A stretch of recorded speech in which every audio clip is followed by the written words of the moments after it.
दर्शकहरू नमस्कार। एबिसी वाचमा यहाँहरूलाई हार्दिक स्वागत छ। म अनन्त अनुराग। एमसीसी को विषय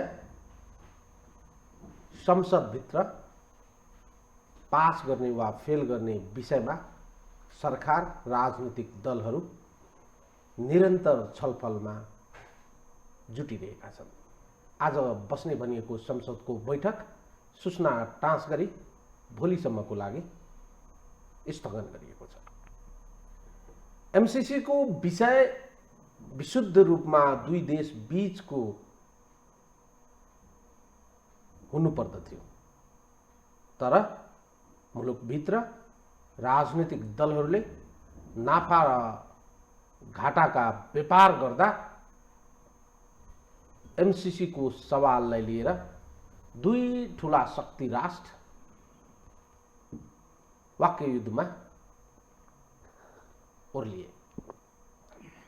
अमेरिका र चीन बीचको आरोप प्रत्यारोप यति विधि बाहिर आयो जुन कुराले एमसीसी अब केवल नेपाल र अमेरिका बीचको द्विपक्षीय समझदारी भन्दा पनि भूराजनीतिक एजेन्डा जस्तो छताछुल्ल भएर आएको छ। अमेरिकाले प्रतिक्रिया जनाउँदा बेजिङबाट त्यसको ठाडै प्रतिकार भएर आउने गरेको छ। हिजो मात्रै बेजिङबाट अर्को कडा प्रतिक्रिया आयो, जुन प्रतिक्रियालाई लिएर राजनीतिक वृत्त मात्रै होइन, कूटनीतिक क्षेत्रका जानकारहरू पनि यसलाई गम्भीरतापूर्वक विश्लेषण गर्न जुटे। यता आज मात्रै केही बेर अगाडि नेकपा एमालेका अध्यक्ष र नेकपा समाजवादीका अध्यक्षसँग भारत चीनका विदेश विभागका प्रमुख र उपप्रमुखले भिडियो संवाद पनि गरेका छन्। यी यावत विषयवस्तुहरू हेर्दा एमसीसी ग्रान्ड मात्रै हो भने त्यसलाई त्यही रूपमा अर्थ्याउनुको सट्टा मुलुकभित्र राजनीतिक ध्रुवीकरणले एमसीसीलाई मात्रै गिजोलेको रहेन। अब यो निश्चय पनि छिमेकी राष्ट्र र दुई ठूला राष्ट्र बीचको कन्सर्नको विषय बन्न पुग्यो। नेपालमा एमसीसी को विषयलाई लिएर अमेरिका र चीन बीच आरोप प्रत्यारोप चलिरहँदा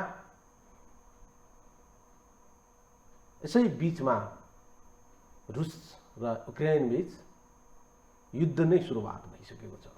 यो युद्धले विश्व भू राजनीतिकलाई कति गिजोल्ने, तपाईँ हामीलाई कति गिजोल्ने कुरा र प्रभाव पार्ने कुरा आकलन भइरहेको छ। यता रुसले युद्ध सुरुवात गरिरहँदा नाटोका सदस्यहरूले प्रतिवाद गर्नुको सट्टा प्रतिबन्ध लगाएर रुसलाई तह लगाउने तयारीमा जुटेका छन्। यी यावत सवालहरू छन्। आजको संवादमा हामी कुराकानी गर्नेछौँ पूर्व राजदूत, परराष्ट्रका जानकार,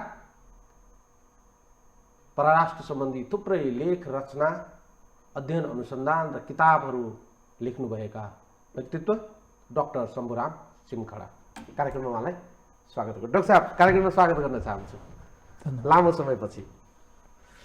कहाँबाट सुरु गरौँ भने डाक्टर साहब, मैले कार्यक्रमको सुरुवातमै भने एमसीसी विशुद्ध चाहिँ आर्थिक अनुदानको रूपमा दुई देश बीच, नेपालले अन्य देशहरूसँग पनि लिएका छन्, हामीले अरू देशले पनि दिएका छन्, केवल दुई देश बीचको विषयवस्तु हुनुपर्दथ्यो। तर अब त्यसले चाहिँ बाउन्ड्री पार गरेको जस्तो देखिन्छ। झट्टै हेर्दा सामान्य विषय जस्तो होला। चीन हामीसँग टाँसिएको छ, सामान्य प्रतिक्रिया आउनु, कन्सर्न हुनु स्वाभाविक कुराहरू होला। तर वाशिंटन डीसीबाट एक किसिमको प्रतिक्रिया आउँदा बेजिङबाट त्यसको केही घण्टा होइन केही मिनटपछि पनि प्रतिक्रिया आउँदा रहेछन्। यो हाम्रो लागि कति घातक छ, कति सही छ, हामीले यसलाई सहज रूपमा लिने कि यसलाई अर्थ्याउनै पर्ने भयो? यसको बाछिटाहरू भू राजनीतिबाट उत्पन्न भएको पराकम्पसँगै आउन थालेको हो कि वा यो ठिकै छ, अब दुई देश बिचको कुरा हो, चीनले बोल्यो, त्यसमा पनि हाम्रो राजनीतिक दलहरू त्यसमा केही प्रतिक्रिया दिएका छैनन्, परराष्ट्रले थोर बहुत चाहिँ बोल्न खोजेको तर जिब्रो चपाएको जस्तो देखिन्छ। यावत कुराहरू हेर्दा के देखिन्छ भने एमसिसीको विषयलाई लिएर अमेरिका र चीन बीच नेपालको सन्दर्भमा जुन प्रकारको आरोप प्रत्यारोप भएको छ, यो कूटनीतिक दृष्टिकोणबाट हेर्दा यसले कसरी अर्थ हुने? चिन्ताजनक, अत्यन्त चिन्ताजनक। यस मानेमा धेरै विषयवस्तु तपाईँले एकैताली अत्यन्त महत्त्वपूर्ण मैले भूमिका माने, अब चाहिँ एक एक गरिकन सरले चाहिँ बताउनु पर्यो हामीले। तपाईँले विषयवस्तु निकाल्नुभयो, युक्रेनलाई पनि ल्याएर जोड्नुभयो होइन। अब यसमा यति धेरै विषयवस्तुहरू आउँछन्। सबभन्दा पहिला कुरा त म कहाँबाट सुरु गरौँ भने तपाईँहरूसँग संवाद गर्दाखेरि मैले बारम्बार भन्ने गरेको यो वैदेशिक सम्बन्ध भनेको सञ्चालन गर्न जान्यो सद्भाव र सहयोग, सञ्चालन गर्न जानेन के भनेदेखि दबाव र भोलि गएर हस्तक्षेप। अहिले त्यही भनाइको एउटा अत्यन्त एउटा उदाहरणको रूपमा यो एमसिसी अगाडि आयो। अब तपाईँले दोस्रो कुरा भन्नुभयो, यो एउटा नितान्त एउटा चाहिने आर्थिक सहयोगको कुरा, त्यो पनि अत्यन्त के भनेदेखि ठुलो अनुदान नेपालले अहिलेसम्म प्राप्त गरेको सबैभन्दा ठुलो आउटराइट ग्रान्ट भन्छ, अनुदान सहयोग, त्यसमा कुनै केही तिर्नु नपर्ने इत्यादि गर्नुपर्ने त्यस्तो एउटा विषय। र त्यो पनि के विषयमा भन्दाखेरि नेपाललाई अत्यन्त आवश्यक पर्ने प्रसारण लाइन, विद्युत प्रसारण लाइन, विद्युत यदि हाम्रो जलविद्युत हाम्रो विकास र समृद्धिको एउटा प्रमुख माध्यम हो भनेर त हामीले सधैँ भनिआएकै कुरा हो। त्यसको लागि हाम्रै देशभित्र पनि त्यो जहाँबाट त्यहीँ उत्पादन हुन्छ त्यो देशभरि लानलाई पनि प्रसारण लाइन आवश्यक छ। त्योभन्दा पनि ठुलो कुरो के भनेदेखि अब हाम्रो विद्युत उत्पादनको जुन प्रकृति छ त्यो के हो भनेदेखि वर्षायाममा धेरै पानी आउँछ, त्यो हाम्रो उत्पादन बढ्छ, हिउँदमा कम हुन्छ, उत्पादन कम हुन्छ। कम हुने बित्तिकै हामीलाई भारतकोबाट ल्याउनुपर्छ, अहिले पनि ल्याइ नै रहेछौँ। त्यसको लागि पनि अब भारतसँग प्रसारण लाइनको एउटा चाहिने राम्रो व्यवस्था हुनु आवश्यक। त्यसमाथि पनि अब हामीले यदि चाहिने आउने 2-3-4 वर्षभित्र हामी भन्ने गर्छौँ कि 10,000 देखि 15,000सम्म हामी चाहिने केही वर्षभित्र उत्पादन गर्न सक्षम हुन्छौँ। 10,000 त अर्को 3-4 वर्षमा पाइपलाइनमा भएको सबै जोडियो भने आउँछ भन्ने आकलन गर्छौँ भने यदि त्यो हामीले जति खपत गर्नुपर्ने हो, अब हुन त अब त्यसमा पनि धेरै वाद विवाद छ, किन सकेसम्म त्यसमा जोड दिने, हामीले आफ्नो आर्थिक उत्पादनको माध्यमलाई प्रकृतिलाई चेन्ज गरेर त्यो सकेसम्म त्यो उत्पादन स्वदेशमै सदुपयोग गर्ने किसिमबाट जानुपर्छ। त्यसमा केही अत्यन्त महत्त्वपूर्ण कुरा पनि छ, किनभने अहिले पेट्रोल आयात हाम्रो सबभन्दा ठुलो आयात, त्यसैले गर्दाखेरि अहिले हाम्रो वैदेशिक विनिमयमाथि यत्रो चाप देखिरहेछ भन्दाखेरि त्यो विद्युतीय माध्यमबाट धेरै गर्न सकेदेखि राम्रो। तर त्यति हुँदाहुँदा पनि जति हामी उत्पादन गर्छौँ त्यो सबै हामीले खपत गर्न नसक्ने हो भने हाम्रो पहिलो सबैभन्दा नजिकको आवश्यकता पनि परेको, हामीलाई चाहिने बेलामा सहयोग पनि गरिरहेको, उनीहरूलाई ठुलो माग पनि भइरहेको भावनाले भारतमा त्यो विद्युत लाइन प्रसारण भोलि हुनसक्छ। त्यसबाट चाहिने बङ्गलादेश पनि जाओस् भन्दाखेरि विद्युत लाइन प्रसारणको एउटा र चाहिने सडक स्तरोन्नति गर्ने भनेर त्यसरी आएको सम्झौता अब हामीले अहिले भने पनि हामीले यसलाई चाहिँ यसरी चाहिँ यसलाई गिजोल्यौँ कि अब त्यो नितान्त सहयोगको पनि कुरा भएन। अब त यहाँ त एक किसिमको दबावकै कुरा जस्तो देखियो। दोस्रो कुरा अब चाहिने तपाईँले अमेरिका र अहिलेको महाशक्ति राष्ट्र अमेरिका र अर्को चाहिने हाम्रो नजिकको छिमेकी देश चीन दुवैसँग अत्यन्त राम्रो घनिष्ठ सम्बन्ध रहेको, तर उनीहरू दुईटा हाम्रो माथि टीका टिप्पणी गर्न थाले। भू राजनैतिक एक किसिमको घोचपेच भन्दाखेरि त्यस्तो परिस्थितिमा त्यो मूलत हामीले आफैले त्यसलाई सञ्चालन गर्न हाम्रो आन्तरिक राजनीतिको प्रतिफल यी दुई ठुला राष्ट्रबीचको घोचपेच हो होइन। त्यसमा यस्तो छ, हेर्नुहोस् के हुन्छ भनेदेखि तपाईँले कूटनीतिलाई र राजनीतिलाई पनि समय र स्थानको महत्त्व राम्रोसँग नबुझिकन बुझ्न सक्नुहुन्न।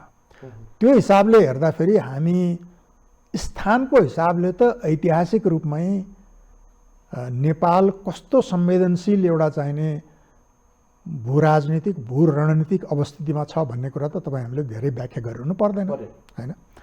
तर अब समयको कुरा गर्नुहुन्छ भने युक्रेनको कुरा यहाँनिर आएर जोडिन्छ। हेर्नुहोस्, त्यो के हो भने अन्तर्राष्ट्रिय सम्बन्धको अध्ययन गर्ने, अध्यापन गर्ने र कूटनीतिमा प्रत्यक्ष रूपमा सञ्चालनमा संलग्न हामी जस्तो मान्छेको लागि यो दिन आज जो चाहिँ फेब्रुअरी 23 तारिक 2022 हिजो 22 हिजो दिन थियो। ठ्याक्क त्योबाट आज 23 अझ आज रातिबाट सुरु भयो। यो चाहिँ यति ठुलो र यति चिन्ताजनक घटना हो भन्ने कुरा यो दोस्रो विश्वयुद्धपछि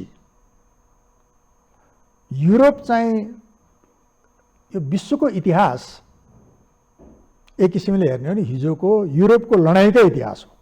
लडाइँ नै लडाइँ, 7 वर्षे लडाइँ, 30 वर्षे लडाइँ, 100 वर्षे लडाइँ, पहिलो विश्वयुद्ध, दोस्रो विश्वयुद्ध, युरोपबाट सुरु भएर संसारभरि विश्वयुद्ध हुनु पुग्यो भनेदेखि त्यस्तो इतिहास बोकेको युरोप यो युरोपियन युनियनको गठनपछि कतै चाहिँ हामी एउटा नयाँ विश्व अर्थ राजनीति र खास गरी युरोपियन अर्थ राजनीतिमा प्रवेश गर्न लाग्या हो कि भन्ने एउटा जुन आश त्यहाँ थियो, अहिले त्यो सम्पूर्ण कुरालाई च्यालेन्ज गरेर तपाईँको युरोपको एउटा मा भएको एउटा देश, त्यो पनि सानो छिमेकी देशमाथि एउटा महाशक्ति राष्ट्र, हिजोको दुईटा महाशक्ति मध्ये एउटा, र आज पनि हात हतियारको होडबाजीको कुरा गर्नुहुन्छ भने अमेरिकासँग प्रतिस्पर्धा गर्न सक्ने एकमात्र राष्ट्र रुस, त्यसले आफ्नो छिमेकी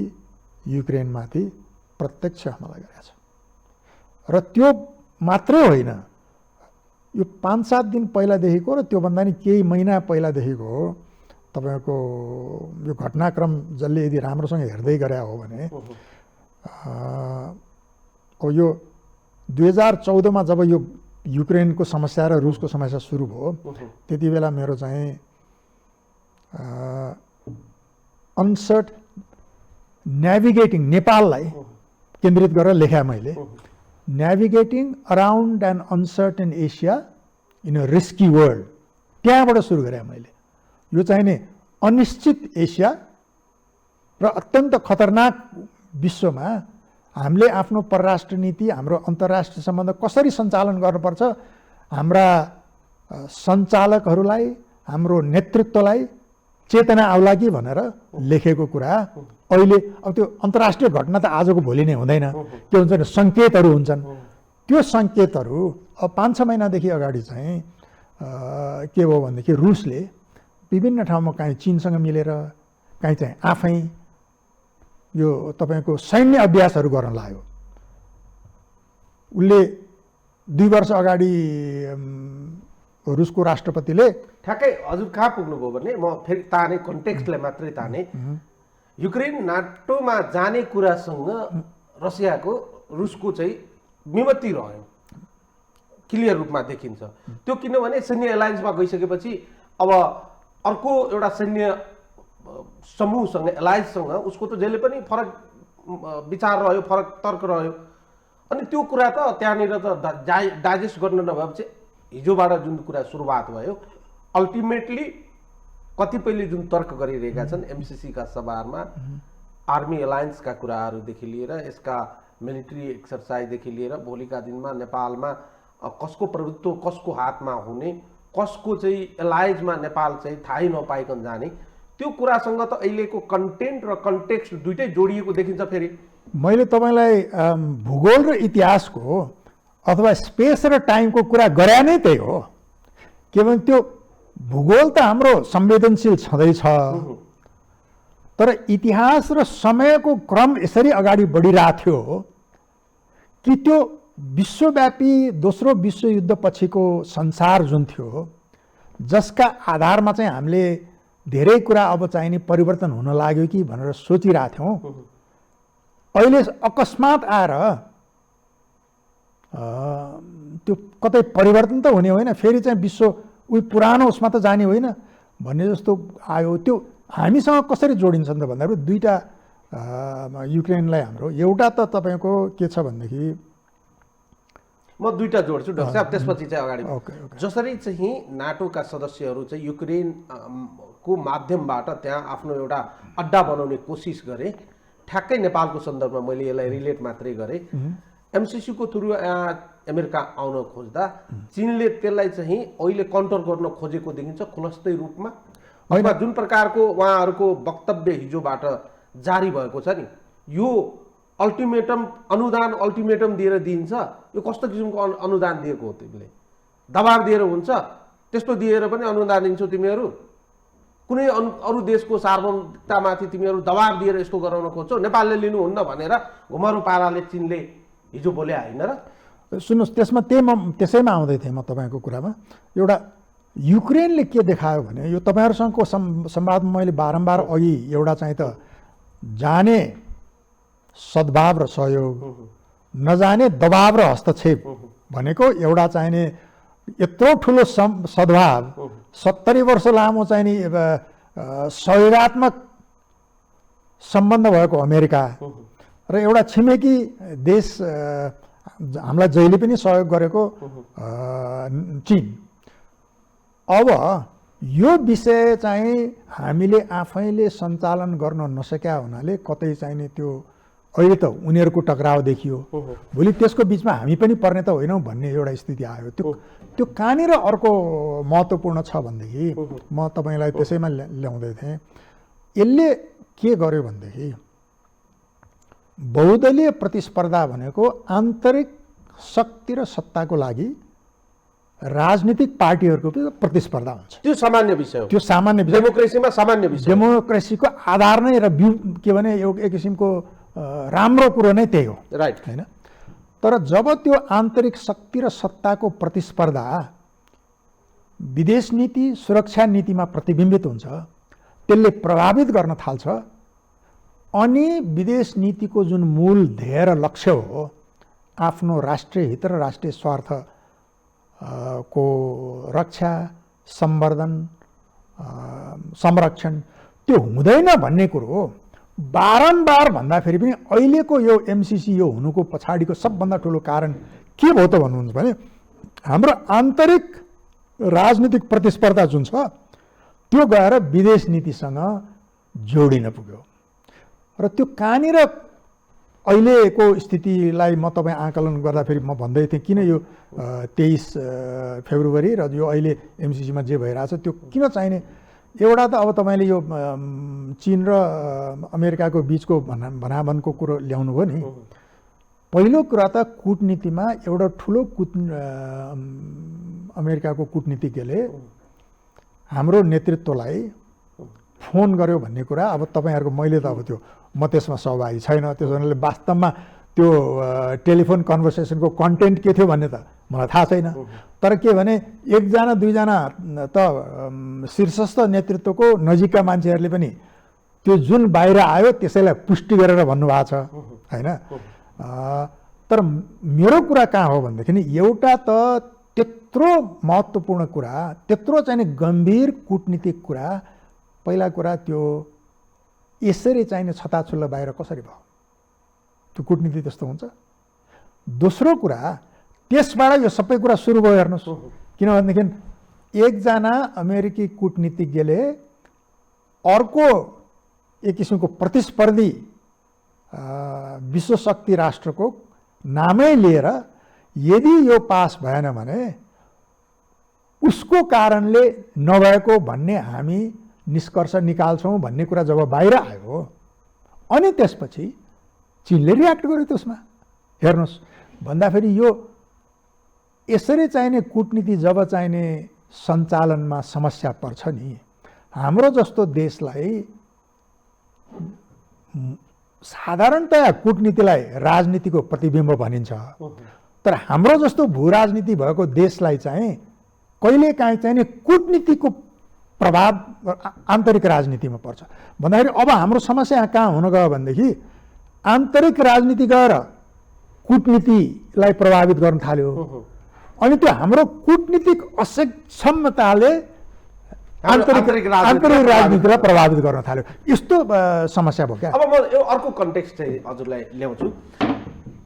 सरकारले मित्र राष्ट्रहरूसँग पत्राचार गर्नु, प्रधानमन्त्रीको हैसियतमा प्रधानमन्त्रीज्यूले चाहिँ कुनै पनि विषयमा पत्राचार गर्नु, द्विपक्षीय विषयमा एउटा कक्षीभित्र चाहिँ होला, कूटनीतिको एउटा मूल्य मान्यताभित्र चाहिँ होला।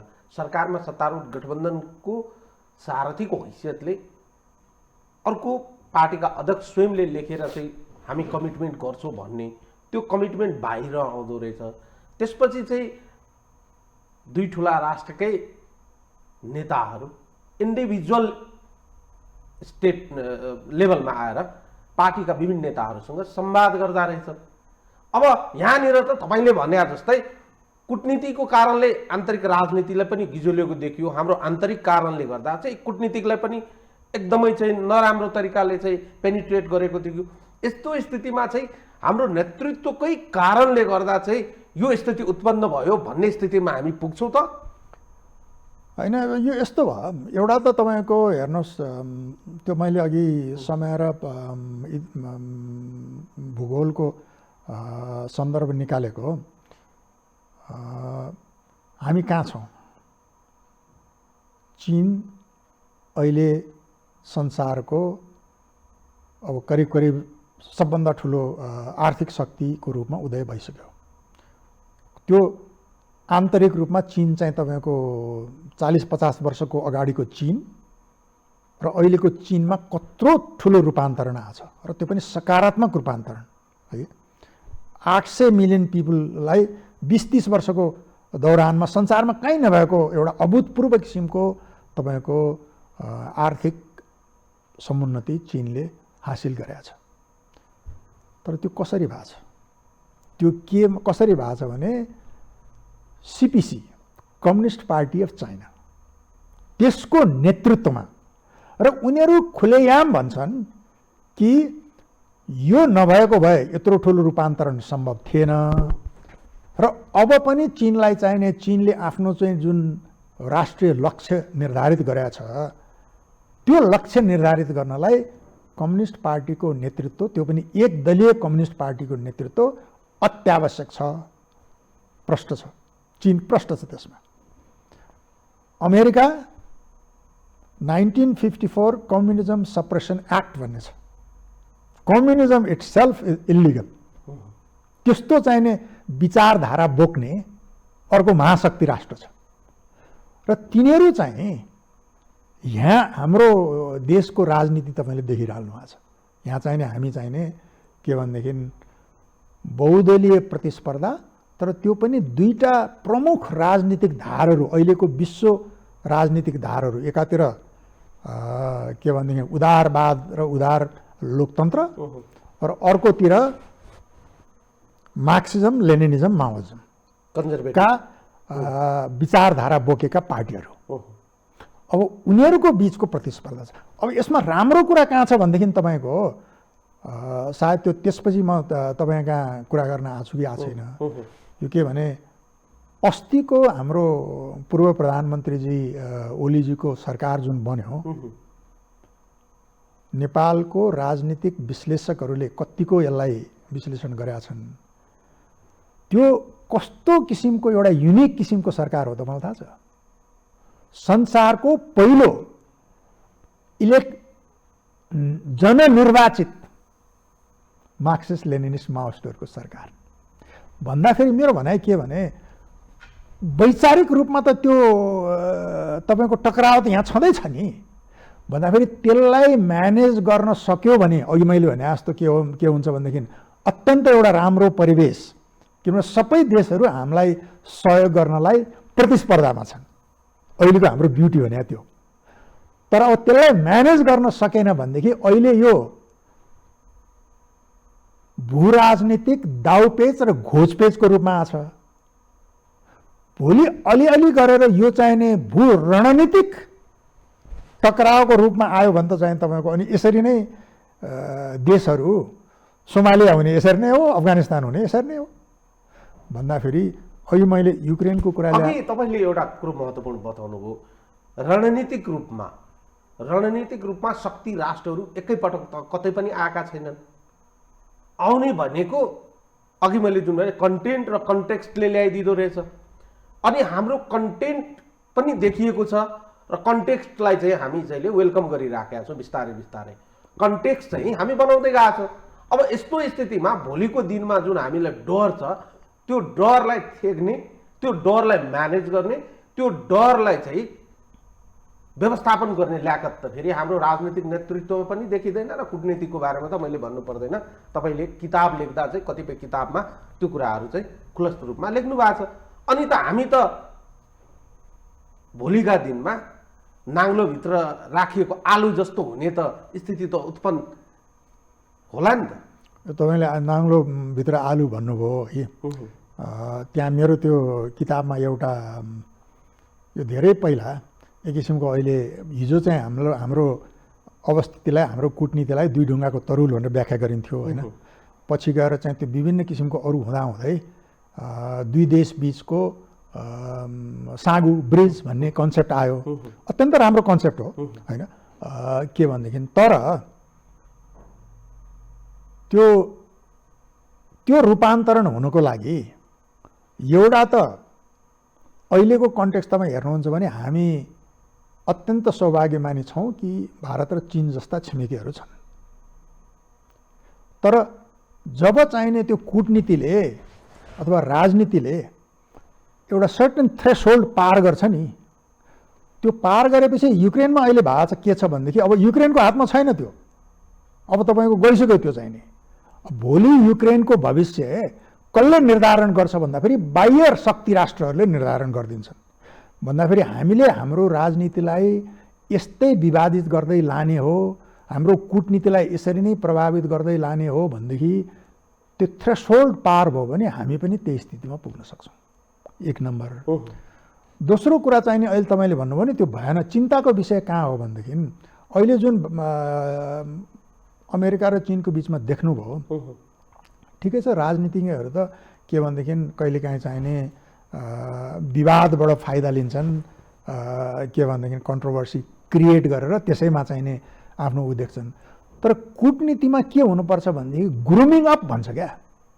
कूटनीति त अहिले तत्काल होइन नि, एउटा गलत शब्द तपाईँले प्रयोग गर्दाखेरि तपाईँ त्यो कूटनीतिक ब्ल्याकलिस्टमा राखिनु भने 10औं वर्ष मान्छेले सम्झिरहेको हुन्छ यसले त यो गरेको थियो है भनेर यसलाई चाहिने भन्दा त्यस्तो संवेदनशील विषयमा ग्रुमिङ अप भन्छ, ताकि यस्ता जटिल परिस्थिति आए भने ठुला राष्ट्रहरूले कसैसँग चाहिने गोप्य रूपमा संवाद गरेर तिमीहरूको के हो यस्तो भन्ने। अहिलेको हाम्रो कूटनीतिको सबभन्दा ठुलो समस्या मैले बारम्बार यो कुरा भनेको छु, अमेरिकाले त्यो किसिमको परिस्थिति आयो भने कोसँग गएर संवाद गर्ने? यहाँ त खालि पक्ष विपक्ष मात्रै छ होइन। चीनले त्यस्तै कुरा पऱ्यो भने कोसँग गएर संवाद गर्ने? भारतले त्यस्तै अहिले भारतसँग देखिया त्यही हो भन्दाखेरि त्यो ग्रुमिङ अप पिरियड कहिले पनि भएन। नेतृत्वले त्यो कहिले पनि सोचेन। त्यो कारण के हो भनेदेखि तपाईँको हेर्नु सङ्क्रमणकालीन राजनीतिको सबैभन्दा ठुलो अभिभारा, सबैभन्दा चुनौती भने त्यो जब राजनीतिक परिवर्तन हुन्छ, एउटा व्यवस्था थालेर अर्को नयाँ व्यवस्था आउँछ, त्यसको भविष्यको लागि पद्धति निर्माण गर्ने, भविष्यको राम्रो परम्परा निर्माण गर्ने राजनीतिक नेतृत्वको जो चुनौती भने त्यो हो। तर त्यो पद्धति निर्माण गर्नेतिर कसैको सोच छ यहाँ? ठ्याक्कै हाम्रोमा फेरि त्यसको उल्टो देखिन्छ। कस्तो देखिन्छ भने हाम्रा राजनीतिक नेतृत्व पर्दा अगाडि एउटा पब्लिक कन्जम्सनको लागि एउटा कुरा चाहिँ बोल्दा रहेछन्, पर्दा पछाडि फेरि अर्कै गर्दा रहेछन्। त्यो कुरा त समय र घटनाक्रमले फेरि पुष्टि भयो भने पब्लिक डोमेनमा आएर स्वीकार्न पनि तयार हुँदैन रहेछ। अहिले त तपाईँले भन्नुभयो नि कसरी यो चाहिँ नि एकातिर जुन प्रसङ्ग तपाईँले उठाउनुभयो त्यो भएको कारण त्यही हो। जहाँ जे कुरा गर्दाखेरि आफू सत्तामा नभएको सत्तामा आउन पाइन्छ, सत्तामा भइरहेको सत्तामा टिकिरहन पाइन्छ भन्दाखेरि मैले भन्न खोजेको हो नि पद्धति निर्माण एउटा राम्रो परम्परा स्थापना गर्नेतिर होइन कि हाम्रो राजनीतिको उद्देश्य सधैँ तात्कालिक सत्ता र शक्ति केन्द्रित भइदियो। अनि त्यसले गर्दाखेरि अहिले मैले ग्रुमिङ अफ पिरियड भने नि कुटनीति भने राम्रो पोटेन्सियल भएको गर्न सक्ने मान्छे क्षमतावान देशप्रति लोयल इत्यादिको त चाहिने के भनेदेखि त्यो खोजी इत्यादि हुन्छ नि त्यो त कुरै भएन। आफ्नो सत्ता र शक्तिको लागि तात्कालिक जसले सहयोग गर्न सक्छ र जो आफ्नो के भने राजनीतिक पक्ष विपक्ष अथवा चाहिने के भने पार्टी अथवा पार्टी भएन भने पार्टी मात्रै भए त हुन्थ्यो, पार्टीमा पनि क्षमतावान राम्रो मान्छेहरू त छन् नि, तर गुटगत त्यसले गर्दाखेरि यसरी चाहिने हाम्रो सम्पूर्ण तपाईँको राजनीति कूटनीति अर्थनीति शिक्षा क्षेत्र प्रशासन हुँदाहुँदा अहिले आएर चाहिँ तपाईँको न्यायपालिका यसरी जाँदै गएपछि राज्य कमजोर हुँदै जान्छ। किनभने राज्य भनेको संस्थाहरूको एउटा कलेक्सन हो।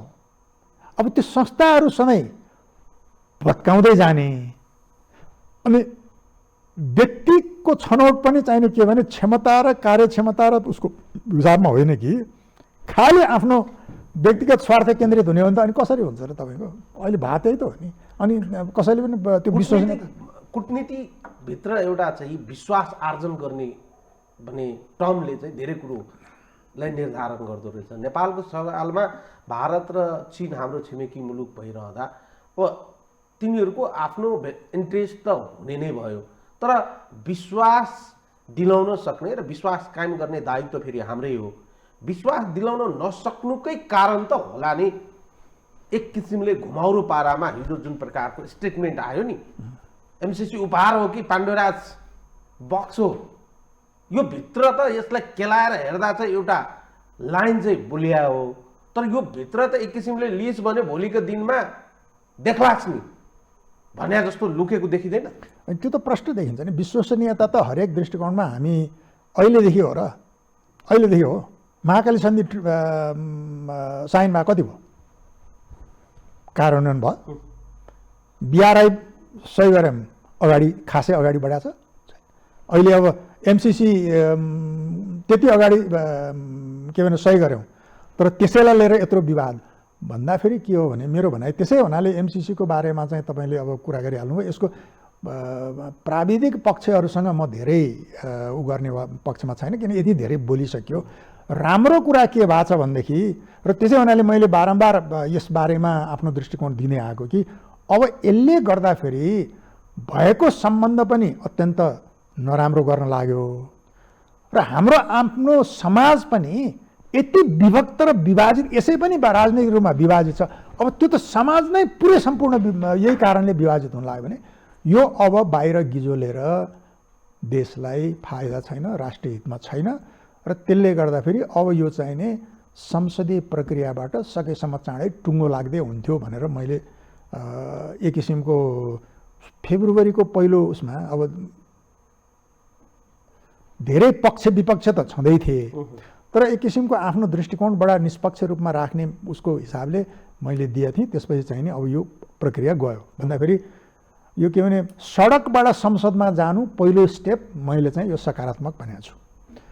अब सकिन्छ संसदबाट सकेसम्म चाँडै यसलाई सहमतिका आधारमा अगाडि लाने, अनुमोदनतिर जाने होइन। अब कथम कदाचित अहिले जुन बाहिर देखिया छ आरोप प्रत्यारोप कि चाहिने एक पक्षले जसरी भए नि यसलाई अगाडि बढाउने, एक पक्ष यसलाई जानै नदिने, एक पक्ष चाहिने विरोध मात्रै गरेर बस्ने भन्दाखेरि चाहिने फेरि एकले अर्कोलाई चाहिने त यो घाती ऊ घाती नाम अनेक नाम, त्यो स्वस्थ कर्म देख्दिनँ। त्यसले गर्दा हाम्रो सोसाइटीलाई झन्झन विभक्त र विभाजित, यसै पनि हामी हेर्नुहोस् धर्म, भाषा, क्षेत्र विभिन्न रूपले चाहिँ हामी एकदम डाइभर्स सोसाइटी हौँ। अब त्यो डाइभर्सिटीको एउटा चाहिने अत्यन्त पीडादायी रूप 10 वर्षे माओवादी युद्धबाट देखियो। अब बल्ल त्यसबाट चाहिने निक्लेर एउटा दिशामा जाला देश भनेर भनेको फेरि अर्को विभिन्न कारणले विभाजनकारी कामहरू अगाडि बढाएका छन् भनेदेखि अब यो विभाजनलाई रोकेर सहमतिका रूपमा अगाडि जानुपर्छ। अब त्यो सहमतिका लागि चाहिँ यदि अहिले नै त्यो हुँदैन भनेदेखि मेरो दृष्टिकोणमा मैले राखेको के हो भने यो के ठुलो कुरा छ र? अहिले यसरी जति पनि कार्यदलहरू बनेका छन् त्यो राजनीतिक ओरको कार्यदल बनेका छन्, कि त पक्षधर छन् कि विपक्षधर छन्। उनीहरूले त चाहिँ निकास दिने भएनन्। भन्दाखेरि संसदभित्र यदि आवश्यक पर्छ भने अब धेरै यसको तपाईँको स्पष्टीकरणहरू पनि आइसकेका छ बाहिर, होइन? यद्यपि त्यो स्पष्टीकरण सोध्ने प्रक्रिया जुन हो त्यो चाहिँ अत्यन्त काँचो पनले सोधिया छ, होइन? अब त्यसलाई चाहिँ धेरै जो आएको स्पष्टीकरणहरूलाई कुनै किसिमको दस्तावेजीकरण गरेर डकुमेन्ट गरेर त्यसलाई चाहिने त्यसको एउटा अङ्ग बनाएर त्यो स्पष्टीकरण राखेर त्यो अगाडि जान सकिन्छ, एउटा कुरा। अर्को मैले पब्लिकली नै सुने कि चाहिने होइन भने एउटा सङ्कल्प प्रस्ताव गरेर यदि हामीलाई त्यस्तो कुनै देशलाई नहुने किसिमको कुरा जस्तो भयो भने चाहिँ पार्लियामेन्टले नै खारेज गरिदिने भन्ने सङ्कल्पको कुरा पनि सुने मैले। त्यो विकल्प हुनसक्छ। अथवा अर्को चाहिँ तपाईँको पार्लियामेन्टभित्रै चाहिने एउटा विज्ञहरूको त्यहाँ चाहिने कूटनीतिज्ञ राख्नुहोस्, सुरक्षाविद राख्नुहोस्, अन्तर्राष्ट्रिय कानुनका के भनेदेखि विज्ञ राख्नुहोस्, त्यस्तै गरेर चाहिँ अर्थविद राख्नुहोस्, के भनेदेखि विकासविद राख्नुहोस्। त्यसरी राखेर चाहिने यो दस्तावेजीकरणको जुन अहिले धेरै कुरा बाहिर स्पष्टीकरणको रूपमा आइसकेको छ त्यसलाई चाहिने एउटा सानो डकुमेन्ट बनाएर अब त्यो चाहिने के भनेदेखि त्यसलाई एडेन्डमको रूपमा डेभलप गरेर अनि त्यसलाई चाहिँ एउटा लेटर अफ एक्सचेन्जबाट चाहिने त्यसलाई त्यो उसको पार्ट भइहाल्यो। यदि चाहिने त्यसलाई समाधानतिर जाने हो। अब यसलाई चाहिँ खालि चाहिने हाम्रो बिचको विवाद मात्रै होइन, अब अन्तर्राष्ट्रिय विवादको विषयवस्तु बनाएर चाहिँ देशलाई राम्रो हुने म कदापि देख्दिनँ। अहिले मैले भने जस्तो थ्रेसहोल्ड अहिले युक्रेनमा के देखियो, तपाईँले राष्ट्रपति पुटिनको भाषण सुन्नुभयो भने अत्यन्त चाहिने डरलाग्दो भाषण छ त्यो। उनले वार्न गरेका छन् कि यदि कसैले यो उसमा चाहिँ हस्तक्षेप गर्यो भने कहिले नदेखेको परिणाम तपाईँहरूले देख्नुहुन्छ भनेर उनले त्योभन्दा पहिला अहिले हाइपरसोनिक ऊहरू पनि टेस्ट गरेका छन्। भन्दाखेरि अहिले त एउटा थ्रेसहोल्ड भनेको आफ्नो हातबाट बाहिर जानु, अर्को थ्रेसहोल्ड भनेको तपाईँको कन्भेन्सनल वारफेयर जुन भन्छन् नन न्युक्लियर, कतै त्योबाट चाहिने त्यो हिसाबसम्म चाहिने अहिले आकलन भइरहेछ। हेर्नुहोस्, त्यसो हुनाले आजको दिन यो विश्व सम्बन्धको भयङ्कर खतरनाक दिन छ। हेर्नुहोस् आज त्यस्तो स्थिति छ। त्यो स्थितिमा हामी त यति संवेदनशील ठाउँमा छौँ। अघि मैले भनिहालेँ के भने अहिले त रुसले त्यो हतियारको रूपमा युक्रेनको लागि गर्यो, तर आजको मूल प्रतिस्पर्धा त अमेरिका र चीनको बिचमा छ। यो अहिले ऊ भएपछि भन्दाखेरि त्यस्तोको बिचमा बसेको देश भावनाले मैले भने हामी त एक किसिमको भाग्यमानी छौँ कि भारत र चीन जस्तो एक किसिमको सहिष्णु पञ्चशीलको सिद्धान्तमा ऊ राख्ने के भनेदेखि तपाईँको पौराणिक रूपमा पनि हाम्रो यो पूर्वीय एक किसिमको ऊ राख्ने देशमा भाव हुनाले अहिलेसम्म हाम्रो मलाई लाग्छ कि त्यो थ्रेसहोल्डबाट नागिसकेका छैन। तर यस्तै भइरहने हो भने कतै त्यो हाम्रो हातबाट थ्रेसहोल्ड गयो भने त्यो चाहिँ अत्यन्त नराम्रो हुन्छ। र त्यसले गर्दाखेरि यो कुरालाई चाहिँ अब धेरै विवादको विषय सडकमा चाहिने अब यो जुन देखिएको छ आज पनि मैले अब आज त तपाईँको धेरै जसो तपाईँको फोन आउनुभन्दा पहिला म टेलिभिजनमै ऊ गरेको थिएँ युक्रेनको ऊ हेरेर यो। तर अर्को के भइदियो भने डाक्टर साहब, नेपालको सडकमा राजनीतिक दलहरूको विरोध वा समर्थन भइरहँदा यो विषयलाई लिएर चाहिँ हाम्रो कूटनीतिक निकायहरू पनि विदेशी देशका छिमेकी देशका वा मित्र राष्ट्रका कूटनीतिक निकायहरूले यहाँका व्यक्तिहरूले चाहिँ जुन प्रकारको प्रतिक्रिया दिनुभएको छ त्यो अलिक उत्तेजक खालको हो कि जस्तो देखिँदैन? होइन, अब उत्तेजक भन्दाखेरि हेर्नुहोस्, अब यो अघि नै मैले भनिहालेँ नि, त्यो संवाद जुन भयो के भने अमेरिकाका सहायक विदेश मन्त्री डोनाल्ड लू र हाम्रो शीर्षस्थ नेताहरूसँगको संवादको कुरा मैले भनिहालेँ नि। यो त कहीँ के भने मैले जानेको, बुझेको, पढेको, लेखेको, पढाएको र गरेको कूटनीतिभन्दा अलिक भिन्दै कूटनीति पर्यो। त्यो त चाहिने नितान्त दुईटा देशको अत्यन्त महत्त्वपूर्ण के भनेदेखि जिम्मेवार एकातिर विदेश सहायक मन्त्री, यो क्षेत्र हेर्ने सहायक मन्त्री, अर्को चाहिने हाम्रो जिम्मेवार नेताहरू, शीर्षस्थ नेताहरू, उहाँहरूको बिचमा भएको कुरो यसरी बाहिर किन आयो भने मतलब चाहिँ कि त त्यसलाई यो विषयलाई नै हामीले नै हामीमध्ये कसैले चाहिँ एउटा दबावको रूपमा बाहिर उ गर्नलाई गरे आउनुपर्छ। तर होइन भने त चाहिँ तपाईँको गम्भीर कुरा त भयो नि। अनि त्यसपछि चाहिँ नि यो चीन तपाईँको अब पहिला पनि चीनलाई चाहिँ भित्री रूपमा यो नाइदे होस् भन्ने थियो होला, तर प्रकट रूपमा चाहिने भनाभन आएको थियो त्यसपछि हो मेरो मलाई जहाँसम्म जानकारी छ होइन भनेपछि त्यसले त चाहिने अत्यन्त गम्भीर रूप लिइहाल्यो नि, त्यसमा त प्रश्नै छैन नि। अब म यो विषयलाई बिट मारेर अलिकति रुस र युक्रेनको विषयमा पनि उठाउन मन लागेको छ मलाई। त्यसो हो भने एमसिसीलाई हामीले जुन प्रकारको एउटा न्यारेटिभ क्रिएट भयो, अब संसदभित्र त गयो, एउटा लोकतान्त्रिक प्रक्रियाभित्र प्रवेश गर्यो। संसद भनेको सार्वभौम सत्ता सम्पन्न हो, त्यहाँ पास पनि हुने कुरा ठिक छ, फेल पनि हुने कुरा ठिक छ। एउटा प्रक्रियाभित्र गइसकेपछि त्यो पास भए पनि फेल भए पनि अमेरिका जस्तो लोकतान्त्रिक देशले यसलाई चाहिँ अब चाहिँ सामान्य रूपमा त्यहाँबाट चाहिँ त्यसलाई ग्रहण गर्ने अवस्था सिर्जना हुन्छ कि होइन, त्यहाँ गएर चाहिँ नियतले नै दलहरूले यसलाई चाहिँ फेल गराए, यो चाहिँ हाम्रो लागि प्रति उत्पादक भयो, यसको कतै न कतै फिडब्याक चाहिँ भोलिका दिनमा नराम्रो आउने एउटा जुन त्रास देखिएको छ, अमेरिका जस्तो राष्ट्रले यसलाई त्यसरी चाहिँ लिन्छ होला। यसमा दुई पक्ष छ हेर्नुहोस्। एउटा चाहिँ अब तपाईँको अघि नै मैले कुरा भनिहालेँ के भने हाम्रो विश्वसनीयतामा त्यस्तै गरेर यति लामो सुमधुर सम्बन्ध अमेरिकासँग जुन छ, धेरै योभन्दा पहिला पनि हामीले सहयोग लिएका छौँ, सहयोग प्राप्त गरेका छौँ, त्यसले धेरै राम्रो फल पनि निकालेको छ होइन। हाम्रो पुरानो मित्र अनि दुःख सुखमा सधैँ साथ पनि मित्र हो, थुप्रै प्रोजेक्टहरू चाहिँ इम्प्लिमेन्ट गरेका छन्। त्यसले गर्दाखेरि यसो भयो भने उसले अत्यन्त हर्षित त अमेरिका निश्चय पनि हुँदैन, बुझ्नु भएन। दोस्रो पक्ष के भइदियो भनेदेखि मलाई लाग्छ यो अब हामीले नै सञ्चालन गर्न अलि कमजोरी देखा हुनाले यो चाहिँ एक किसिमको आफ्नो प्रेस्टिजको जस्तो इस्यु भइदियो क्या अमेरिकालाई, बुझ्नु भएन। महाशक्ति राष्ट्र, संसारभरि ऊ भएको यत्रो लामो विषय, त्यही माथि पनि अनुदान दिन्छु भन्दाखेरि पनि विदाउट इन्ट्रेस्ट अनुदान आउटराइट दिन्छु भन्दा पनि केही महिना अगाडि श्रीलङ्काले फर्काइदियो।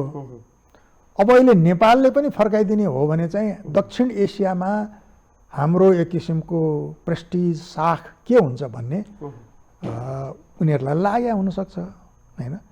त्यो हिसाबले हेर्दाखेरि उनीहरूले यसलाई चाहिने अत्यन्त खुसी भएर त स्वीकार्ने म देख्दिनँ।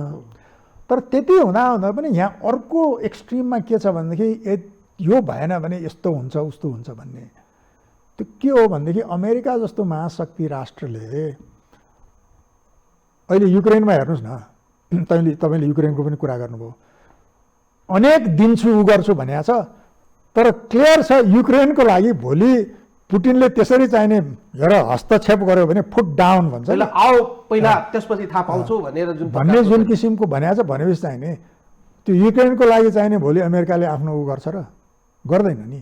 किनभने त्यसले गर्दाखेरि यसलाई चाहिँ कतिले चाहिँ अब अमेरिकाको र चिनको प्रतिस्पर्धा यो तात्कालिक हो र अहिले मात्रै हो र अब यो धेरै लामो समय। अहिले तपाईँले बाइ द वे भन्दाखेरि पहिलाको भन्दा अहिले भर्खरै चाहिँ अमेरिकाले आफ्नो, मैले त्यसलाई उनीहरू आइपिएस भन्छ, म टिप्स भन्छु, दि इन्डो पेसिफिक स्ट्राटेजी, मेरो एउटा टिप्स भन्ने आर्टिकल पनि छ, त्यही मेरो Nepal India China relation in the 21st century किताबमा छ। त्यो के भनेदेखि तात्कालीन प्रशासनले निकालेको थियो। अब अहिले आएर बाइडेन एडमिनिस्ट्रेसनले अर्को नयाँ आफ्नो दृष्टिकोण टिप्सको बारेमा निकालेको छ भन्दाखेरि चाहिँ नि अब त्यसले दुईवटा कुरा गरेको छ। एउटा चाहिँ त्यो एमसिसीलाई आइपिएसको भाग हो भन्ने कुरा त्यसमा छैन, निकालिदिएको छ। अर्को कुरा तपाईँको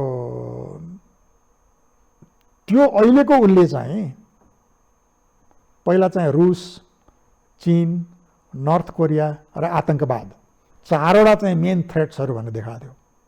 अब अहिले चाहिँ सम्पूर्ण फोकस चीनमाथि छ भनेपछि यो प्रतिस्पर्धा त धेरै लामो समयसम्म जाने भन्ने कुरा त प्रश्न देखियो हैन। त्यसो हुनाले यो एउटा के भने आयोजना तलमाथि भयो भन्दैमा अमेरिकाले नेपालसँगको सम्बन्धलाई कायम राख्दैन, यो हुन्छ ऊ हुन्छ भन्ने कुरा चाहिँ त्यसमा मेरो चाहिँ विश्वास छैन। किनभने तर अलिकति एलाइजहरूले यसलाई चाहिँ रेफरेन्सेसको रूपमा भोलिका दिनमा बिग प्रोजेक्ट नेपाललाई एग्रिमेन्ट गर्ने भन्दा अगाडिको जुन चाहिँ यो स्थितिलाई आकलन गरेर बसेका होलान् तिनीहरूले त यसलाई पक्कै पनि रेफरेन्सेसमा राख्छन् होला नि त। त्यो त नेचुरली के भने यत्रो ठुलो परियोजना यति धेरै तपाईँको यो चर्चा परिचर्चा र वाद विवाद भइसक्यो। यो नेसनल इन्टरनेसनल तपाईँले नेसनल मिडियाले गर्नुभयो, मलाई अहिले इन्टरनेसनल मिडियाबाट पनि त्यत्तिकै आउँछ किन चाहिँ यो डेमोन्स्ट्रेसन भइरहेछ एमसिसीको बारेमा, के हो तिम्रो दृष्टिकोण भनेर भन्दाखेरि यति व्यापक प्रचार भइसक्यो कि अब त्यसबारे त त्यो रेकर्डमा नहुने भन्ने त प्रश्नै भएन नि। तर मेरो भनाइ के भने ठुला राष्ट्रहरूले हाम्रो एक पक्षीय कूटनीति गर्दैनन्, वान डाइमेन्सनल युनिडाइमेन्सनल। कसैले चाहिँ मलाई के सोध्नुहुन्छ भने ल त्यसो भने के हुन्छ भन्दाखेरि उनीहरूले यो रेकर्डमा राख्छन्। भोलि यिनीहरूसँग डिल गर्दाखेरि के हुनसक्छ भन्ने आफ्नो चाहिने एनल्समा त निश्चित रूपमा पस्छ यो। तर यति हुँदैमा चाहिँ नेपाललाई अरू कुनै सहयोग नगर्ने, नेपाललाई चाहिने कूटनीतिक सम्बन्धमै तलमाथि पर्ने इत्यादि भन्ने जुन कुरा छ त्यो चाहिँ अलिक बढी होला। नेपालसँग सम्बन्ध त उसले किनभने त्यो नेपालीको मायाले मात्र सम्बन्ध राख्ने हो र माया पनि होला, तर त्योभन्दा पनि ठुलो कुरो हो किन सबै शक्ति राष्ट्रहरू नेपालमा चाख राख्छन्, किन चाहिने चासो राख्छन् भन्दाखेरि नेपालमा जे हुन्छ त्यो चाहिँ उनीहरूको पनि राष्ट्रिय हित र राष्ट्रिय स्वार्थसँग सम्बन्धित छ।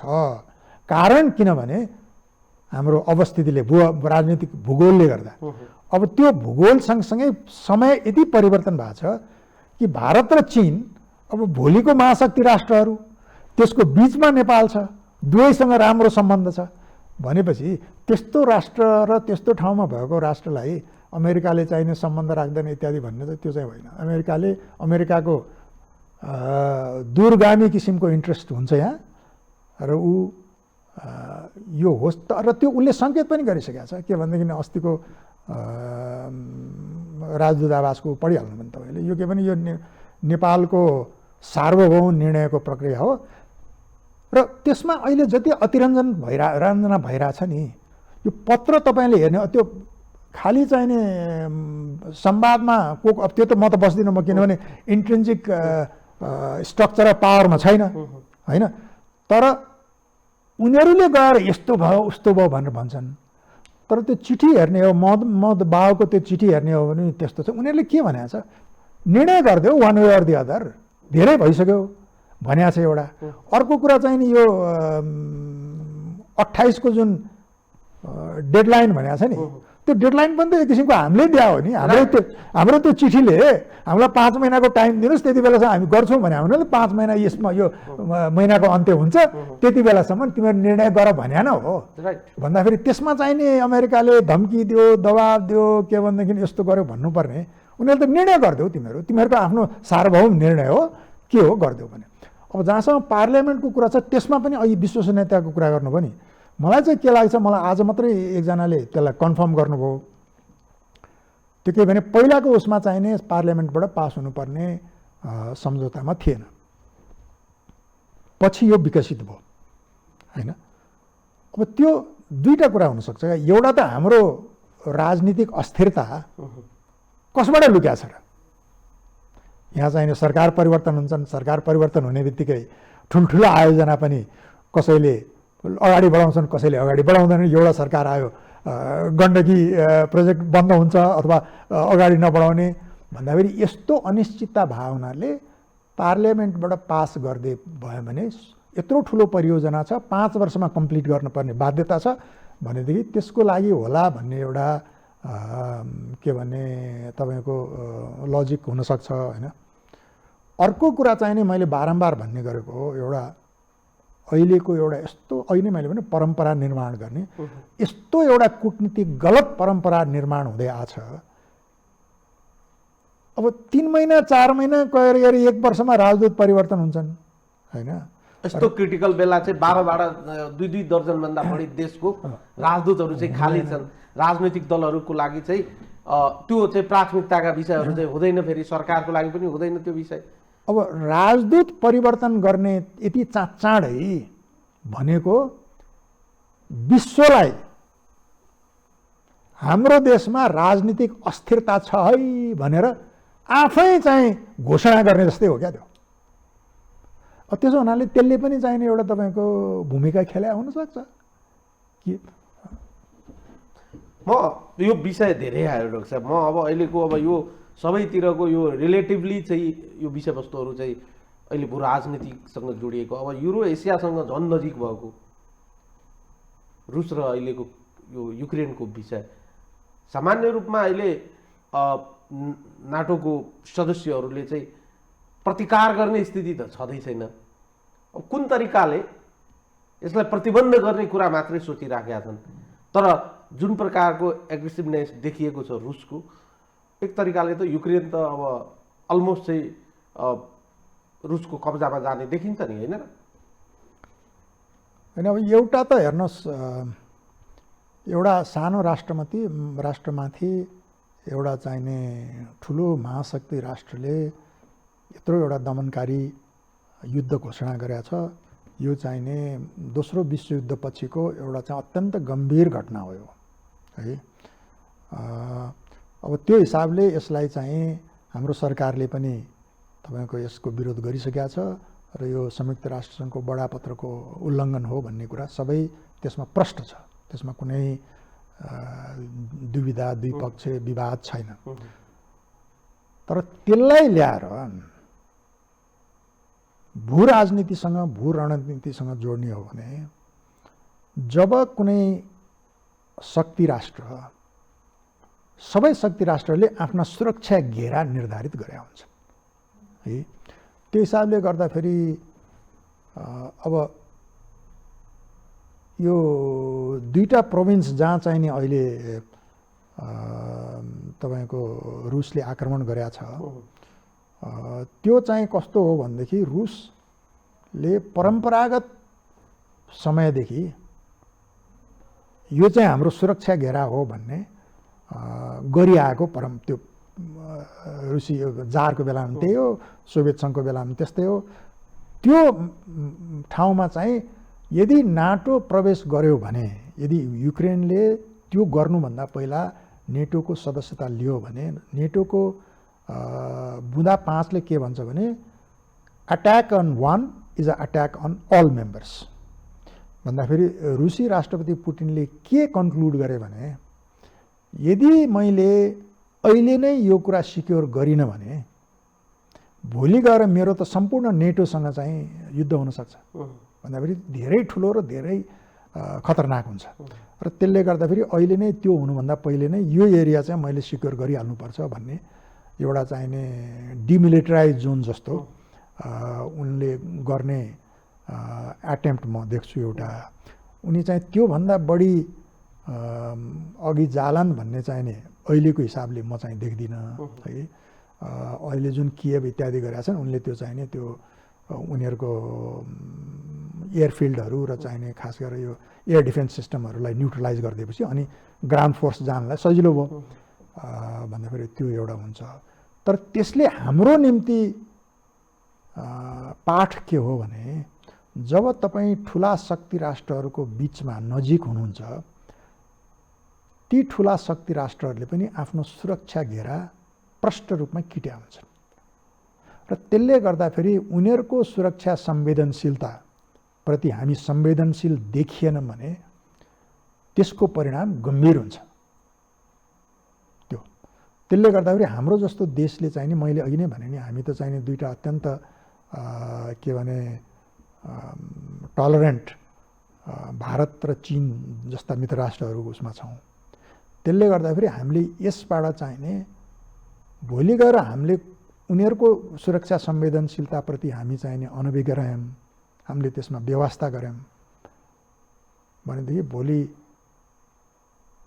जति नै अरू गरे पनि यो यदुनाथ खनालको एउटा ब्युटिफुल लाइन छ क्या, जुन दिन भारत र चीनले हामी उनीहरूको सुरक्षा संवेदनशीलताप्रति सजग छैनौँ, संवेदनशील छैनौँ भन्ने निष्कर्ष निकाल्छन्, हाम्रो परराष्ट्र नीति असफल भयो भनेर जाने हुन्छ भनेर उनले लेखेर गएको। त्यो चाहिँ एकदमै चाहिँ ध्यान दिएर हाम्रो नेतृत्वले र हाम्रो कूटनीतिले रुसको यो एट्याक, अहिलेको युक्रेनमाथिको एट्याक नाटो एलाइजहरूको लागि चुनौतीपूर्ण देखिन्छ त्यसो भए? होइन, चुनौतीपूर्ण त निश्चित रूपमा हो नि। किनभने रोक्ने अहिले रुसी राष्ट्रपति र जो बाइडेनसँग संवाद पनि भयो, then there is no result at all.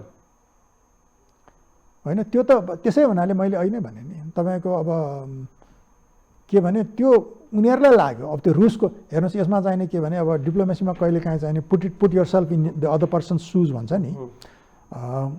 रसियनहरूको दृष्टिकोणबाट हेर्ने हो भने दोस्रो विश्वयुद्धमा करिब 5 करोड मान्छे मरे हेर्नुहोस्, त्यसमा 2 करोड 40 लाख रुसी मर्या छन् भन्दाखेरि उनीहरूले ग्रेट प्याट्रियोटिक वार भन्छ।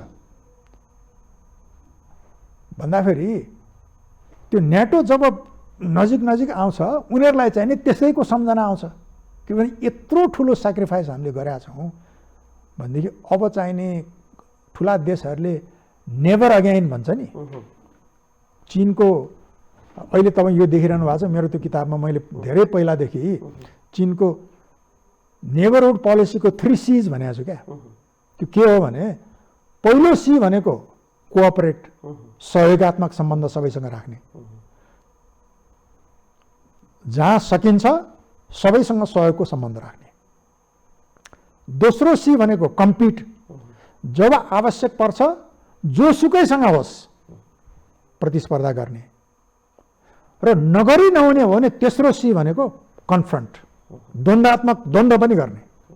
यो 3टा चीनले धेरै पहिला आफ्नो नेबरहुडमा, अहिले साउथ चाइना सीमा तपाईँ के देख्नुहुन्छ त्यही हो। किनभने योभन्दा अगाडि खास गरेर चाहिने जुन शक्तिहरूले हिजो उनीहरूलाई चाहिने यत्रो लामो समयसम्म दबाएर राख्या हो, योभन्दा अगाडि आयो भने हाम्रो सुरक्षामा खतरा हुन्छ र त्यसले गर्दाखेरि द्वन्द्व भयो होस्, युद्ध भयो होस्, योबाट चाहिने हामी दिँदैनौँ भने त्यसरी घेरा किट्या हुन्छ। मलाई लाग्छ त्यो हामीले त्यो गहिरोसँग बुझ्नु अत्यन्त आवश्यक छ। नेपालसम्म त्यसको पराकम्पहरू आउने पनि आर्टिकलहरू पढियो, तर त्यस्तो देखिन्छ कनेक्सन युक्रेनसँग त हाम्रो केही व्यापारहरू पक्कै पनि छन्, रुससँगको पनि सम्बन्ध हाम्रो स्वार्थपूर्णै देखिन्छ। तर यो दुई देश बीचको युद्धले अब भू राजनीतिक जुन प्रकारले चलायमान भएको छ, तपाईँले अघि भने जस्तै अहिले जुन स्थितिमा हामी छौँ, यहाँसम्म त्यसको पराकम्पहरू हामीले बेहोर्नुपर्ने, भोग्नुपर्ने हुन्छ। होइन, अब एउटा चाहिने बौद्धिक रूपमा त अघि नै मैले धेरै कुरा व्याख्या गरिहालेँ। यसबाट चाहिने हामीले सिक्ने धेरै लेसनहरू छन्।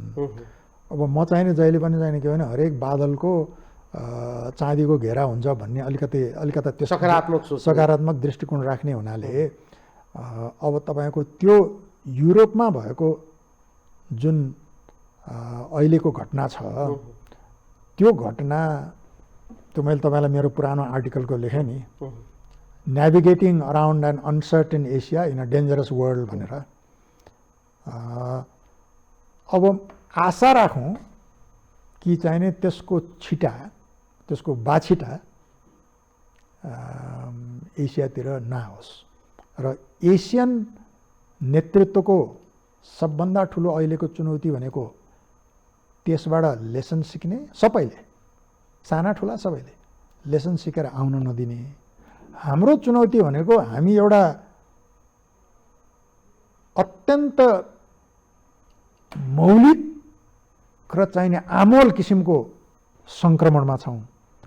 त्यो सङ्क्रमणको गाम्भीर्यतालाई बुझेर, त्यो सङ्क्रमणको महत्त्वलाई बुझेर कतै यसको हाम्रो आन्तरिक राजनीतिमा पनि झन् योभन्दा तपाईँको विवादित हुने र कतै त्यो विवादित राजनीतिमा बाह्य चाहिने, अघि नै मैले भने नि के भनेदेखि भू राजनीतिक घोचपेच चाहिँ कतै भोलि चाहिँ रणनीतिक र सैन्य प्रतिस्पर्धामा नजाओस् भन्नेतिर सजग हुने सबभन्दा महत्त्वपूर्ण कुरा यो युक्रेनको कुरा।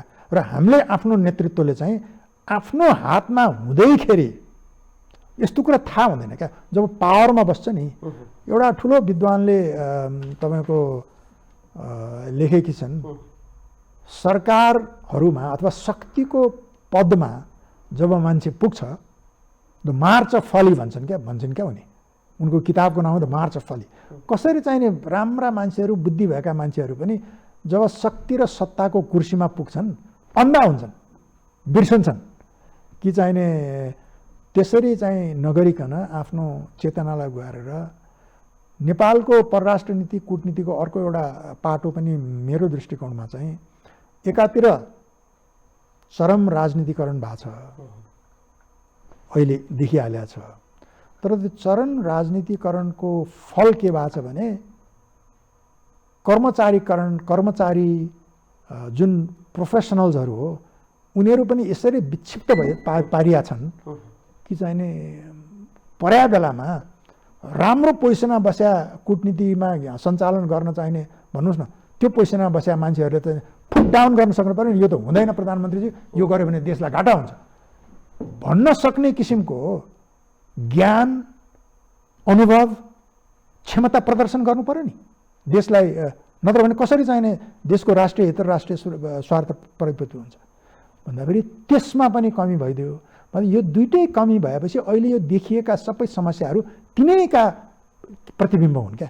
हामीले राजनीतिलाई पनि त्यत्तिकै विभाजित गर्दै लग्यौँ र यो प्रोफेसनल क्लासलाई चाहिँ यसरी चाहिने अपेक्षा गऱ्यौँ कि चाहिने अब अहिले म त के आशा राखिरहेको थिएँ भने मैले गरेको पनि कारण त्यही हो। मैले एकदमै एक्टिभली अब यो बाहिर सडकमा जुन देखियो यो बन्द गरौँ, अब संसदभित्र जाउँ भनेर प्रवेश गरोस् यो भने त अहिले त सडक ताते छ।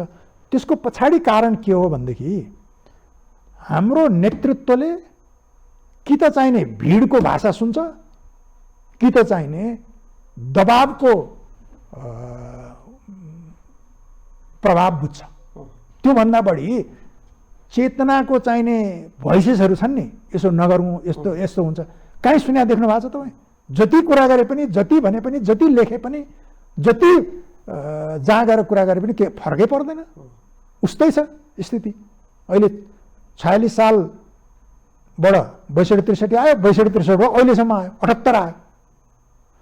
48 सालदेखि यिनै कुराहरू के भनेदेखि भित्रको राजनीतिमा जति सक्छ प्रतिस्पर्धा गर्नुहोस्, स्वच्छ प्रतिस्पर्धा गर्नुहोस्, तर त्यो प्रतिस्पर्धालाई देशको परराष्ट्र नीति, कूटनीतिमा, सुरक्षा नीतिमा प्रतिबिम्बित हुन नदिनुहोस् है। यसले चाहिने परराष्ट्र नीतिको मूल आधार राष्ट्रिय शक्तिको, राष्ट्रिय हितको लागि प्रयोग भन्ने जुन कुरा हुन्छ क्षुण हुँदै जान्छ। जुन राष्ट्रिय शक्ति पनि क्षुण हुँदै जान्छ अनि हाम्रो राष्ट्रिय स्वार्थ पनि परिपूर्ति हुँदैन। त्यसो हुनाले गम्भीर राजनीतिक ठुला चाहिने तपाईँको परिपक्व राजनीतिज्ञहरूले त, नेतृत्वले त, शीर्षस्थ नेतृत्व हाम्रो अरू कुरामा झगडा भए पनि यो मूल राष्ट्रिय हितको विषयमा चाहिँ नि न्यूनतम किसिमको सहमति गरेर जाऊ भनेर किन गर्न सक्ने? बडो गम्भीर कुरा उठान गर्नुभयो डाक्टर साहब। मूलभूत विषय नै के हो भने हाम्रो राजनीतिक नेतृत्वमा चेतनाको बिर्को जुन छ नि उहाँहरू खोलेर चाहिँ राष्ट्रिय हितका विषयमा एक ठाउँमा सहमत हुन सक्नु भएको छैन। सम्भवतः राष्ट्रहितको सवालमा पार्टीको विचारधारा, व्यक्तिको इच्छा आकाङ्क्षा, पोलिटिकल लाभ र हानि भन्दा पनि राष्ट्रहितको विषयमा चेतनाको बिर्को खोलेर एक ठाउँमा बस्ने हो भने सम्भवतः अहिले जुन प्रकारको स्थिति हामीले देख्नु परिरहेको छ, यस्तो स्थितिको हामी साक्षी बन्नु पर्दैन थियो होला। र एमसिसी जस्ता अनुदानहरू द्विपक्षीय मात्रै रहन्थे, भू राजनीतिक बहसका विषय बन्दैनथे भने देखिन्छ। अझै पनि समय घर्किसकेको छैन, तर नेताहरूको चेत खुल्नु चाहिँ जरुरी देखिन्छ। केही एड गर्नु छ डाक्टर साहब? होइन, मैले यति मात्रै भन्न खोजेँ कि चाहिने हेर्नुहोस्, जुन क्षेत्रीय र अन्तर्राष्ट्रिय परिवेशमा नेपालको एकीकरण भयो, त्यसपछि विस्तार भयो, सङ्कुचन भयो र अहिलेको नेपाल निर्माण भएर हामी अगाडि आयौँ नि। सबैले चाहिने गम्भीर भएर बुझ्नुपर्ने कुरा के हो भने त्यो समय नितान्त फरक छ। एक किसिमको समय, त्यति बेलाको समय र अहिलेको समय ठ्याक्क उल्टो छ। त्यसलाई ख्याल नगर्ने हो भनेदेखि तपाईँको हामी गम्भीर समस्यामा पर्छौँ। हाम्रो भूगोल त संवेदनशील छँदैछ, अब समय पनि त्यत्तिकै संवेदनशील आछ भनेदेखि त्यो हिसाबले हेर्दाखेरि हाम्रो राजनीतिक नेतृत्वले मूल रूपमा, तर राजनीतिक नेतृत्वको साथसाथै बौद्धिक क्षेत्रले, कूटनीतिक क्षेत्रले, तपाईँहरू जस्तो सञ्चार जगतले यो परिवेश बुझेर तदनुरूप व्यवहार गर्नुपर्ने हो। त्यसै हुनाले मैले त्यो सडकबाट अब विभाजनकारी काम हुन त अब कतिलाई लाग्ला दबाब, अघि नै मैले भनिहालेँ नि, के भने त्यो भिडको भाषा, भिडको नारा र चाहिने शक्तिशालीको दबाब मात्रै सुन्ने एक किसिमको संस्कृति हामीले निर्माण गरेका छौँ। त्यो हुनाले होला। तर अब त्यो सबै चाहिँ एउटा ठाउँमा राखेर अब त यत्रो वर्ष भइसक्यो सञ्चालन गरेको पनि, राज्य सत्ता सञ्चालन गर्नुभयो, अनुभवी नेताहरू हुनुहुन्छ। त्यस हुनाले अब हामी चाहिँ नि यो सबैबाट पाठ सिकेर अगाडि बढ्छौँ भन्ने मेरो चाहिँ आशा त्यही हो। आशा गरौँ डाक्टर साहब। समय र संवादको लागि धन्यवाद दिन्छु डाक्टर साहब। आफ्टर लङ टाइम तपाईँसँग यसरी फेरि खुलस्त रूपमा देशको परराष्ट्र नीतिको बारेमा महत्त्वपूर्ण समयमा कुराकानी हामीले गऱ्यौँ। आन्तरिक राजनीतिको बारेमा पनि कुराकानी गऱ्यौँ र अहिले चाहिँ रुस र युक्रेन बीच देखिएको तनावको पनि बारेमा कुराकानी गऱ्यौँ। यसलाई हामीले भू राजनीतिकसँग जोडिएर रिलेट गऱ्यौँ। त्यसको पराकम्प चाहिँ हामीसम्म आइपुग्छ कि पुग्दैन भन्ने बारेमा पनि कुराकानी गऱ्यौँ। यहाँले दिनुभएको उत्तरहरू एकदमै समय सान्दर्भिक छन्। नेताहरूले चेतुन्, सोचुन् र गम्भीरतापूर्वक मुलुकको हितमा के हुन्छ भन्ने कुरामा चाहिँ राष्ट्रिय हितको सवालमा सबैजना एक ठाउँमा बस्नुको विकल्प छैन, त्यतातिर उहाँहरूको ध्यान जाओस् भन्ने चाहिँ आशा गरौँ। समय र संवादको लागि धन्यवाद। नमस्कार डाक्टर साहब। दर्शकहरू, आजको लागि यति नै। उहाँ हुनुहुन्थ्यो पूर्व राजदूत, परराष्ट्र विज्ञ, परराष्ट्रका जानकार डाक्टर शम्भुराम सिमकरा। आजको लागि यति नै। सम्पूर्ण युनिट लगायत मलाई पनि बिदा दिनुहोस्। नमस्कार।